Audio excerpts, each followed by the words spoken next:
आज के इस वीडियो में नवनियुक्त सिपाही प्रशिक्षुओं के बुनियादी प्रशिक्षण केंद्र जमुई में आयोजित बृहद अपराध अधिनियम क्रिमिनल मेजर एक्ट से संबंधित बीएसए, बीएनएस एवं बीएनएसएस से संबंधित वस्तुनिष्ठ प्रश्न एवं उनके उत्तरों को देखते हैं।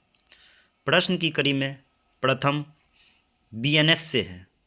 भारतीय न्याय संहिता से प्रथम प्रश्न है, भारतीय न्याय संहिता पारित की गई।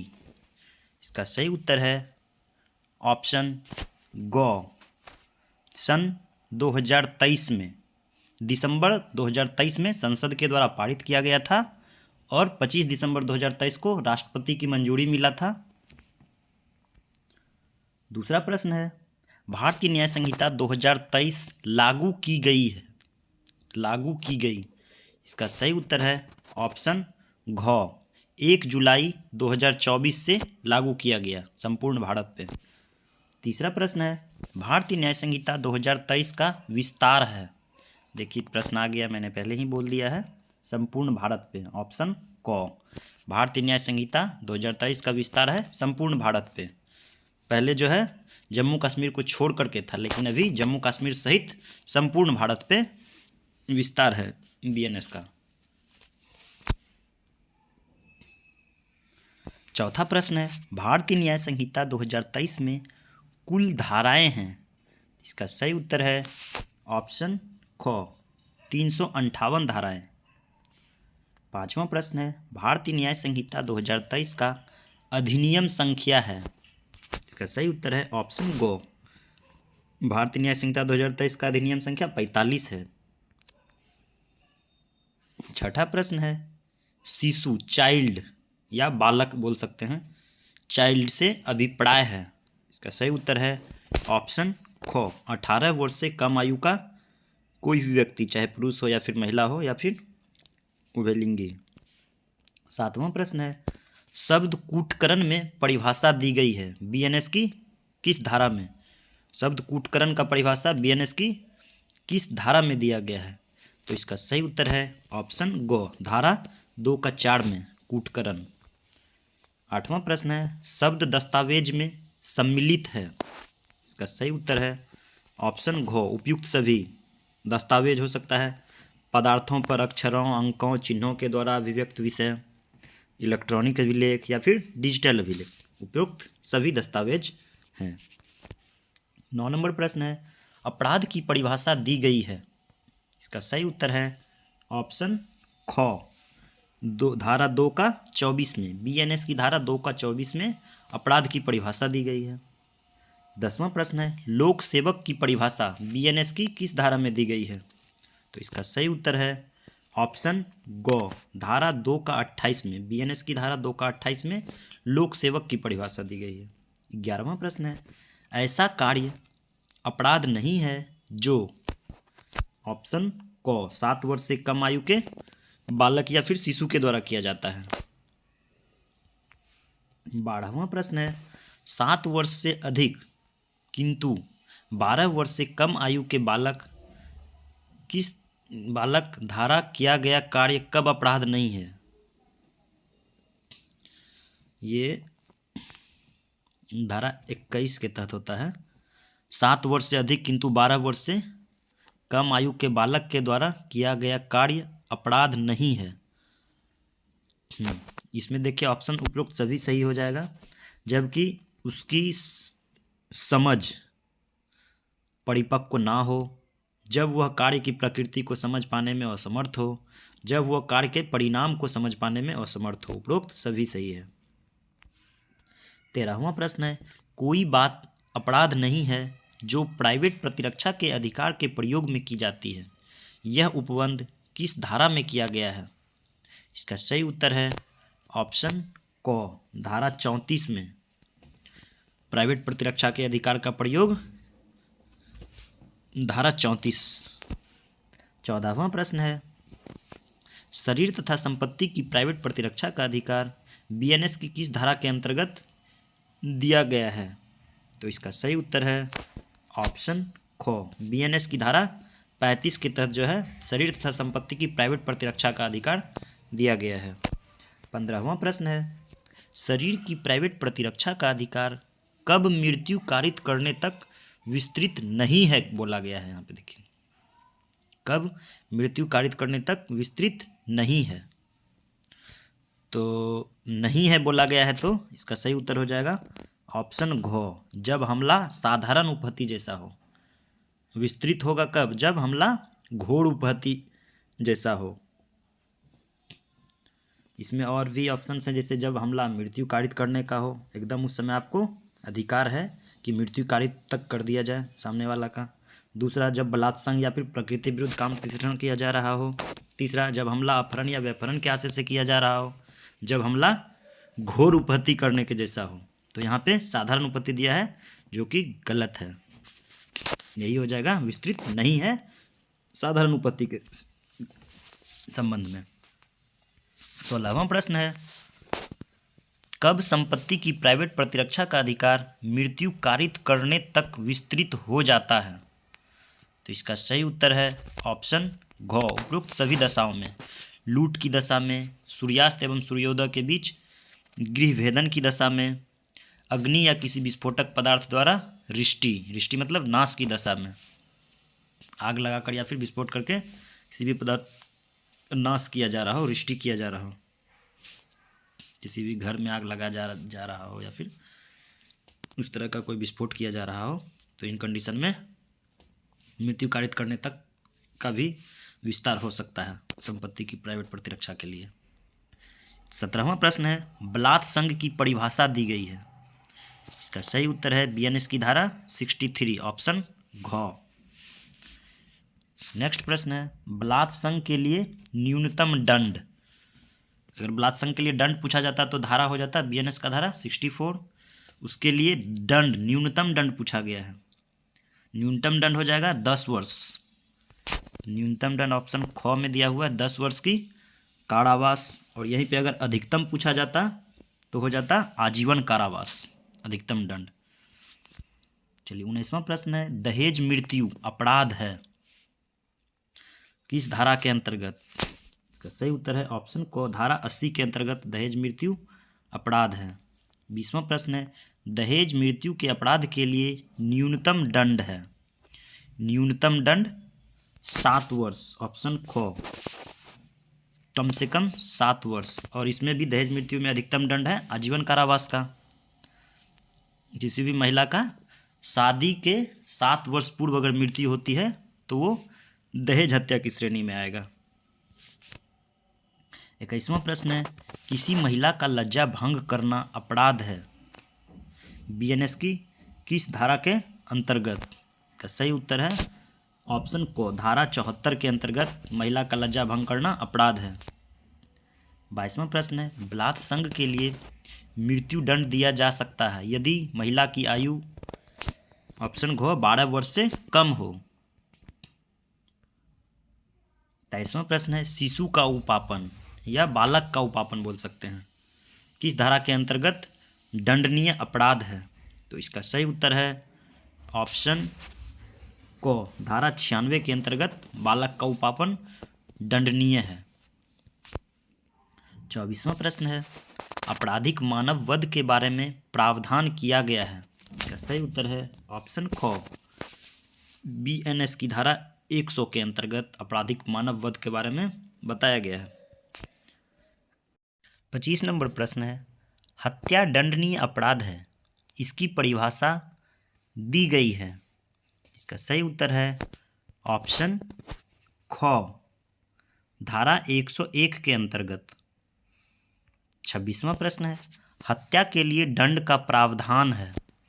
तो इसका सही उत्तर है ऑप्शन ग, धारा 103 में।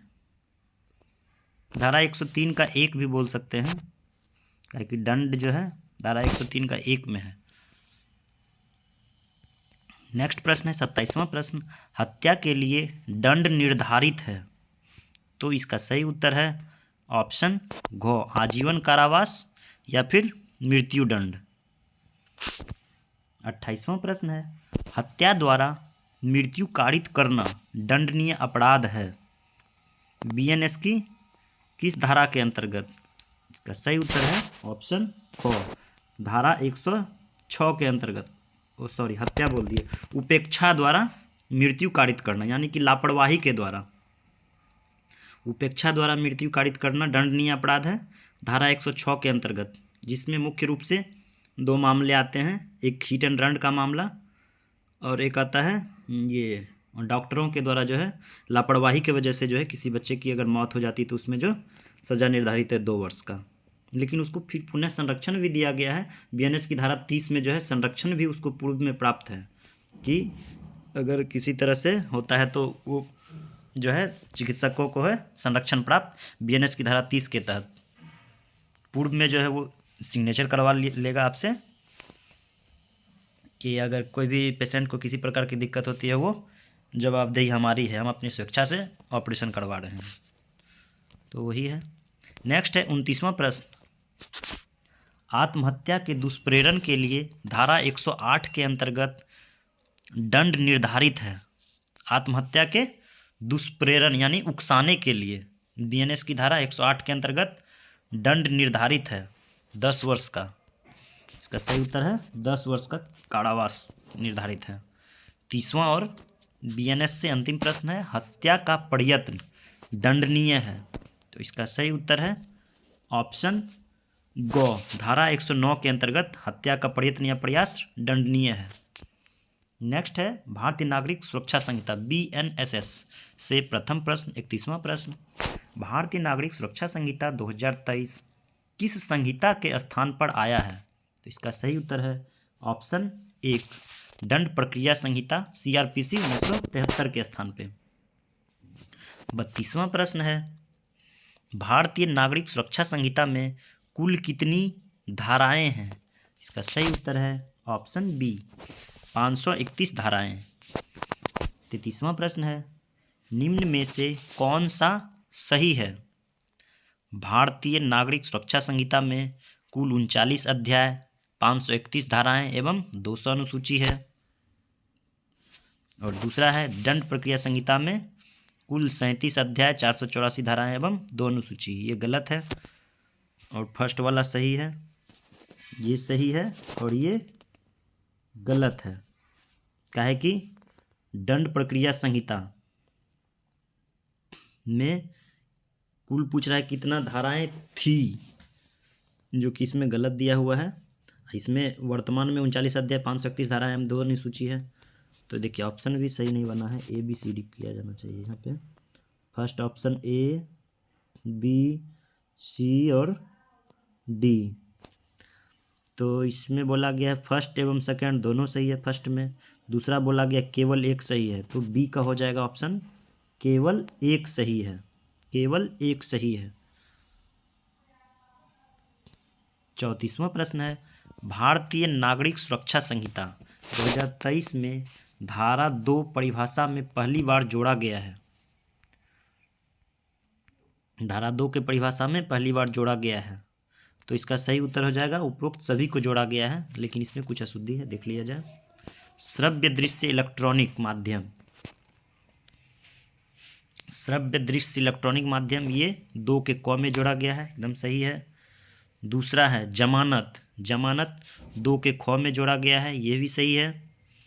तीसरा है जमानत पत्र, जिसको कि 2 के घ में जोड़ा गया, यह भी सही है। चौथा है बंध पत्र, जिसको 2 के अंगों में जोड़ा गया है, यह भी सही है। और पांचवा है इलेक्ट्रॉनिक संसूचना, जिसको 2 के झ में जोड़ा गया, च नहीं झ होना चाहिए, झ 2 के झ में जोड़ा गया है संसूचना को।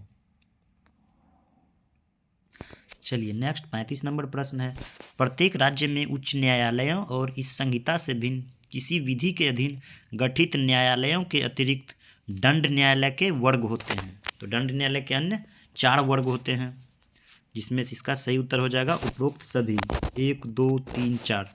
सेशन कोर्ट, दूसरा प्रथम वर्ग का न्यायिक मजिस्ट्रेट, द्वितीय वर्ग का न्यायिक मजिस्ट्रेट एवं कार्यपालक मजिस्ट्रेट, उपरोक्त सभी सही है। 36वां प्रश्न है, कोई संपत्ति प्रव्यक्षात्य या अप्रव्यक्षात्य आपराधिक क्रियाकलाप या या किसी आपराधिक क्रियाकलाप या किसी अपराध के कारित करने से व्युत्पन्न होती है। मजिस्ट्रेट के आदेशों से कुर्की की जा सकती है। यह उपबंध है। इसका सही उत्तर है ऑप्शन बी, बीएनएसएस की धारा 107 में कुर्की का जो आदेश होता है मजिस्ट्रेट के द्वारा, ये 107 के तहत होता है। 37वां प्रश्न है, वरिष्ठ पुलिस अधिकारी की शक्तियां बीएनएसएस की किस धारा में वर्णित है? तो इसका सही उत्तर है ऑप्शन सी, बीएनएसएस की धारा 30 में वरिष्ठ पुलिस अधिकारियों की शक्ति वर्णित है। 38वां प्रश्न है, पुलिस बिना वारंट के कब गिरफ्तार कर सकेगी? तो इसका सही उत्तर है,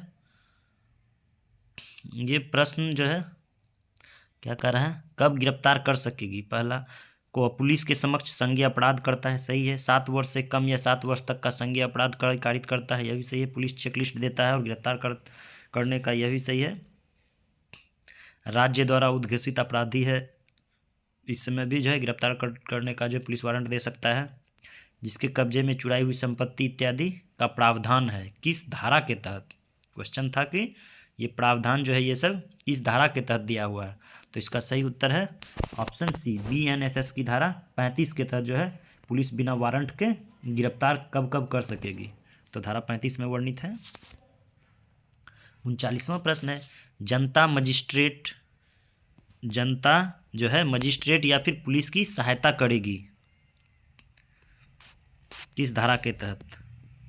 तो इसका सही उत्तर हो जाएगा ऑप्शन बी, धारा 31 के तहत जो है जनता मजिस्ट्रेट या पुलिस की सहायता करेगी, जिसमें जो है पुलिस मजिस्ट्रेट प्राधिकृत है गिरफ्तार के लिए, पकड़ना, भागने से रोकना, शांति भंग का निवारण, दमन, लोक संपत्ति क्षति प्रयत्न का निवारण, ये सब प्रावधान है धारा 31 में।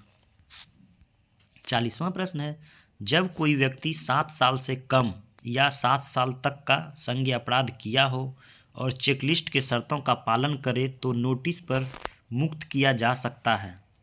यह उपबंध है। इसका सही उत्तर है ऑप्शन 1 में, बीएनएस की धारा 35 का ख होना चाहिए।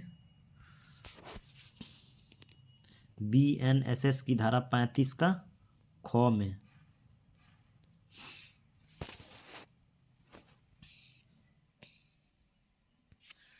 चलिए 41वां नंबर प्रश्न है, परिभाषा 2 का ख जमानत का तात्पर्य है। जमानत, इसका सही उत्तर है ऑप्शन ए, किसी अधिकारी या न्यायालय द्वारा लगाए गए कतिपय कई शर्तों पर किसी अपराध करने वाले अभियुक्त या संदिग्ध व्यक्ति को बंध पत्र या जमानत के निष्पादन पर विधि की अभिरक्षा से छोड़ा जाना, यही जमानत है। 42वां प्रश्न है, प्रतिभूति श्योरिटी के बिना छोड़ा जाता है तो वह कहलाता है। इसका सही उत्तर है बॉन्ड, बंधपत्र। प्रतिभूति के बिना छोड़ा जाता है तो क्या कहलाता है? बंधपत्र, बॉन्ड। 43वां प्रश्न है, भारतीय नागरिक सुरक्षा संहिता 2023 में धारा 2 में कुल कितनी परिभाषाएं हैं? तो इसका सही उत्तर है ऑप्शन बी, क से य तक है, 26 परिभाषाएं दिया हुआ है इस बुक में। नेक्स्ट है 44 नंबर प्रश्न, संज्ञेय अपराध है। संज्ञेय अपराध ऐसा अपराध जिसमें पुलिस अधिकारी प्रथम अनुसूचित के या तत्समय प्रवृत्त किसी अन्य विधि के बिना वारंट का गिरफ्तार करती है, सही बात है। दूसरा, गंभीर प्रकृति के अपराध हैं, ये भी सही है। तो इसका सही उत्तर हो जाएगा ऑप्शन सी, 1 एवं 2 दोनों सही है। नेक्स्ट 45 नंबर प्रश्न है, परिवाद है, कंप्लेंट, परिवाद। फर्स्ट है, मजिस्ट्रेट से लिखित या मौखिक किया गया अभिकथन, और दूसरा है अन्वेषण पश्चात पुलिस अधिकारी द्वारा असंज्ञेय का रिपोर्ट करना। दोनों सही है इसमें भी, तो सही उत्तर हो जाएगा ऑप्शन डी, 1 एवं 2 दोनों सही है। 46 नंबर प्रश्न है, नाम और निवास बताने से इनकार करने पर गिरफ्तारी बीएनएसएस की किस धारा में वर्णित है? तो इसका सही उत्तर है ऑप्शन डी, बीएनएसएस की धारा 39 में, नाम और निवास बताने से इनकार करने पर गिरफ्तारी। 47 नंबर प्रश्न है, गिरफ्तारी की जाएगी, गिरफ्तारी की जाएगी किस अधिनियम के तहत? बीएनएसएस की किस धारा के तहत गिरफ्तारी की जाएगी? इन सभी कंडीशनों में छूकर या फिर परिरोध या फिर रोककर जब तक वचन कर्म से अभिरक्षा में स्वयं सौंप ना दे, गिरफ्तार से बचने वाला प्रयत्न या फिर बलात् प्रतिरोध करता है, अभ्यासी या फिर निकल भागने का प्रयास करता है, संगठित अपराधी हो या फिर आतंकवादी कृत्य हो या फिर ड्रग्स अपराधी हो, आर्म्स अपराधी हो, हत्या करता हो, बलात्संग करता हो, एसिड अटैक करता हो, सिक्का या करेंसी करता हो या फिर कोई भी फॉर्जरी कार्य करता हो, डुप्लीकेट कॉपी बनाता हो, मानव दुर्व्यवहार या फिर बाल लैंगिक अपराध करता हो, राज्य के विरुद्ध अपराध करता हो, तो इन सब को जो है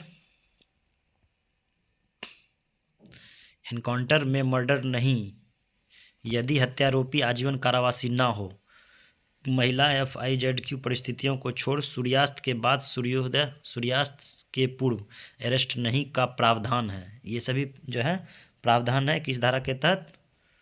तो BNSS की धारा 43 में है ये सभी वर्णित। ऑप्शन डी इसका सही हो जाएगा। नेक्स्ट प्रश्न है 48 नंबर प्रश्न, गिरफ्तार व्यक्ति की तलाशी BNSS की किस धारा में वर्णित है? तो इसका सही उत्तर है ऑप्शन बी, BNSS की धारा 49 में गिरफ्तार व्यक्ति की तलाशी। 49वां प्रश्न है, गिरफ्तार व्यक्ति को 24 घंटे से अधिक निरुद्ध नहीं रखा जा सकता है BNSS की किस धारा के तहत? इसका सही उत्तर है ऑप्शन बी, BNSS की धारा 58 के तहत जो है गिरफ्तार व्यक्ति को 24 घंटा से अधिक निरुद्ध नहीं रखा जा सकता है, उससे पूर्व भी न्यायालय के समक्ष उपस्थापित करना होता है। 50वां प्रश्न है, सम्मन का प्रारूप लिखित 2 प्रतियों में न्यायालय पीठासीन हस्ताक्षरित न्यायालय मुद्रा रबड़ मुहर से, दूसरा किसी गूढ़लिखित इलेक्ट्रॉनिक संसूचना के अन्य प्रारूप में न्यायालय का मुद्रा या डिजिटल हस्ताक्षर होंगे उपबंधित है। इसका सही उत्तर है ऑप्शन बी एवं डी, दोनों में सेम लिखा होगा, लिखा हुआ है। BNSS की धारा 63 में जो है ये सम्मन का प्रारूप के बारे में बताया गया है, जो कि दोनों सही है। 51वां प्रश्न है, फरार व्यक्ति के लिए उद्घोषणा इश्तेहार जिसमें कम से कम 30 दिन की अवधि उपस्थिति हेतु वारंटी अभियुक्त को जारी होता है। इसका सही उत्तर है किस में? 84 के तहत होता है। BNSS की धारा 84 के तहत फरार व्यक्ति के लिए इश्तेहार जारी किया जाता है 84 के तहत। 52वां प्रश्न है, फरार व्यक्ति की संपत्ति की कुर्की BNSS की किस धारा के तहत? तो ये 85 के तहत होता है ऑप्शन सी, फरार व्यक्ति के संपत्ति की कुर्की BNSS की धारा 85 के तहत की जाती है। 53वां प्रश्न है, दस्तावेज या अन्य चीज पेश करने के लिए सम्मन के लिए होगा 94। इसका सही उत्तर है ऑप्शन ए, दस्तावेज या अन्य चीज पेश करने के लिए सम्मन 2 प्रति में तैयार किया जाता है BNSS की धारा 94 के तहत। 54वां प्रश्न है, सदोष परिरुद्ध व्यक्तियों के लिए तलाशी, सदोष परिरुद्ध व्यक्तियों के लिए तलाशी, चारों बगल से जो कैद है सदोष परिरुद्ध व्यक्तियों की तलाशी किस BNSS की किस धारा के तहत है? BNSS की धारा 100 के तहत सदोष परिरुद्ध व्यक्तियों की तलाशी। 55वां प्रश्न है, कुछ संपत्ति पुलिस अधिकारी अधिकृत की शक्ति चुराई हुई या फिर अपराध करने के संदेह पर प्रावधान है। इसका सही उत्तर है ऑप्शन ए, BNSS की धारा 106 में कुछ संपत्ति पुलिस अधिकारी अधिकृत की शक्ति है या फिर चुराई हुई हो या फिर अपराध करने के संदेह पर प्रावधान हो। नेक्स्ट है साक्ष्य अधिनियम से संबंधित प्रश्न। 56 नंबर प्रश्न है, भारतीय साक्ष्य अधिनियम 2023 एविडेंस शब्द लैटिन भाषा के एविडेयर शब्द से बना हुआ, यहाँ पे गलत लिखा हुआ DERE, लास्ट में ई होना चाहिए एविडेयर में। एविडेयर शब्द से बना है जिसका अर्थ होता है, इसका सही उत्तर है इनमें से सभी, स्थापित करना, प्रमाणित करना, साबित करना, इनमें से सभी। 57 नंबर प्रश्न है, पुलिस अभिरक्षा में होते हुए अभियुक्त के द्वारा दी गई संस्वीकृति न्यायालय में अभियुक्त के विरुद्ध मान्य नहीं है। यह भारतीय साक्ष्य अधिनियम के किस धारा में वर्णित है? इसका सही उत्तर है ऑप्शन बी, धारा 23 का 2 में वर्णित है। 58 नंबर प्रश्न है, यदि पुलिस अभिरक्षा में हिरासत में रहते हुए किसी व्यक्ति का संस्वीकृति बयान मजिस्ट्रेट के सामने लिया जाए तो वह सुसंगत है। ऑप्शन ए सही है, सुसंगत है। 59 नंबर प्रश्न है, इनमें से कौन सा कथन असत्य है यानी कि गलत है? तो इसका देखते हैं। ऑप्शन ए, अभियुक्त के द्वारा दी गई जानकारी के आधार पर उस घटना से संबंधित किसी वस्तु या तथ्य की बरामदगी हो जाती है तो संस्वीकृति के बयान के इस हिस्से को सुसंगत माना जाएगा। सही है। दूसरा है, डराकर, धमकी देकर, उकसाकर या प्रलोभन देकर कराई गई संस्वीकृति विसंगत है। ये भी सही है, विसंगत मतलब गलत है। तीसरा है, पुलिस ऑफिसर के समक्ष की गई संस्वीकृति सुसंगत है। ये भी सही है।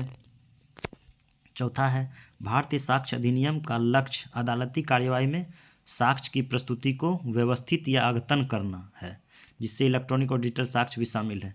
ये अद्यतन करना सिर्फ नहीं है, यहाँ पे जो है साक्ष्य को प्रस्तुत कर सजा दिलाना है, ना कि व्यवस्थित या फिर अद्यतन करना है। तो यही गलत हो जाएगा, डी नंबर इसका हो जाएगा। प्रश्न के हिसाब से सही उत्तर हो जाएगा डी। 60 नंबर प्रश्न है, मृत्युकालिक बयान भारतीय साक्ष्य अधिनियम के किस धारा में वर्णित है? तो इसका सही उत्तर है ऑप्शन डी, धारा 26 में मृत्युकालिक बयान।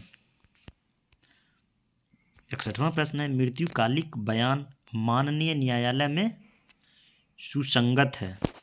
इसका सही उत्तर हो जाएगा ऑप्शन बी, सुसंगत है। नेक्स्ट है 62 नंबर प्रश्न, भारतीय साक्ष्य अधिनियम की धारा 39 किससे संबंधित है? धारा 39, इसका सही उत्तर है ऑप्शन डी, विशेषज्ञों की राय से संबंधित है। 63 नंबर प्रश्न है, इनमें से कौन विशेषज्ञ है? इसका सही उत्तर है इनमें से सभी, मोटरयान निरीक्षक, वैज्ञानिक या फिर डॉक्टर। उपरोक्त सभी सही है। 64 नंबर प्रश्न है, अभी प्रमाणित प्रतिलिपि है। इसका सही उत्तर है ऑप्शन बी, द्वितीयक साक्ष्य। अभी प्रमाणित प्रतिलिपि है द्वितीयक साक्ष्य। नेक्स्ट 65 नंबर प्रश्न है, विशेषज्ञ से तात्पर्य है। इसका सही उत्तर है ऑप्शन डी, ए एवं सी दोनों, विषय विशेष कुशल व्यक्ति या फिर विषय विशेष में अनुभवी प्राप्त व्यक्ति। 66 नंबर प्रश्न है, पीड़ित की चोटों, जख्मों को बताने वाली एक चिकित्सक की रिपोर्ट है। इसका सही उत्तर है ऑप्शन सी, साक्ष्य में सुसंगत। 67 नंबर प्रश्न है, इलेक्ट्रॉनिक्स रिकॉर्ड के तत्वों को भारतीय साक्ष्य अधिनियम की किस धारा के प्रावधानों के तहत साबित किया जाएगा? Electronics record. तो इसका सही उत्तर हो जाएगा ऑप्शन बी, इलेक्ट्रॉनिक्स रिकॉर्ड धारा 63 साबित किया जा सकता है। नेक्स्ट है 68, जब मान्य न्यायालय में कागजात या दस्तावेज की मूल प्रति विचारण में प्रस्तुत किया जाता है तो यह कहलाता है प्राथमिक साक्ष्य कहलाता है। ऑप्शन ए, प्राथमिक साक्ष्य कहलाता है। नेक्स्ट है 69 नंबर प्रश्न, जब कोई व्यक्ति न्यायालय के समक्ष स्वदेह उपस्थित होकर मुंह से बोलकर घटना के संबंध में जानकारी देता है तो ऐसे साक्ष्य को कहा जाता है मौखिक साक्ष्य। सही उत्तर हो गया ऑप्शन डी, मौखिक साक्ष्य। इसी तरह का वीडियो पाने के